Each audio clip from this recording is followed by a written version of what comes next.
Hi friends, సొరకాయ పకోడీ ఎలా తయారు చేసుకోవాలో చూసేయండి ఫ్రెండ్స్. ముందుగా సొరకాయ తురుముని ఒక బౌల్లో వేసుకోవాలి.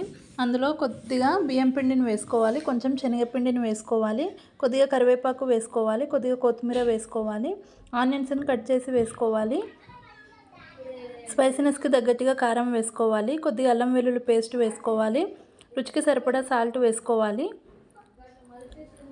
కొద్దిగా పసుపు వేసుకోవాలి, కొంచెం జీలకర్ర వేసుకోవాలి. ఇప్పుడు కొన్ని వాటర్ వేసుకొని మొత్తం కలిపేసుకోవాలి ఫ్రెండ్స్. చూడండి, ఇలా కలుపుకోవాలి. ఇప్పుడు స్టవ్ ఆన్ చేసుకొని కడాయి పెట్టుకొని డీప్ ఫ్రైకి సరిపడా ఆయిల్ వేసుకొని ఆయిల్ హీట్ చేసుకోవాలి. ఆయిల్ హీట్ అయిన తర్వాతకి కొంచెం కొంచెం పిండిని తీసుకొని ఇలా పకోడీలాగా వేసుకోవాలి. చూడండి ఫ్రెండ్స్, ఇలా వేసుకోవాలి. ఫ్లేమ్ మీడియం ఫ్లేమ్లో పెట్టుకొని మంచి కలర్ వచ్చేంత వరకు ఫ్రై చేసుకోవాలి ఫ్రెండ్స్. చూడండి, ఇలా ఫ్రై చేసుకోవాలి. ఇవి ఇక్కడ ఫ్రై అవుతున్నాయి. చూడండి ఫ్రెండ్స్, మనకి ఫైనల్గా ఫ్రై అయిపోయాయి. ఇప్పుడు స్టవ్ ఆఫ్ చేసుకొని ఒక బౌల్లో వేసుకోవాలి. అంతేనండి, అన్నీ ఇలానే చేసుకోవాలి.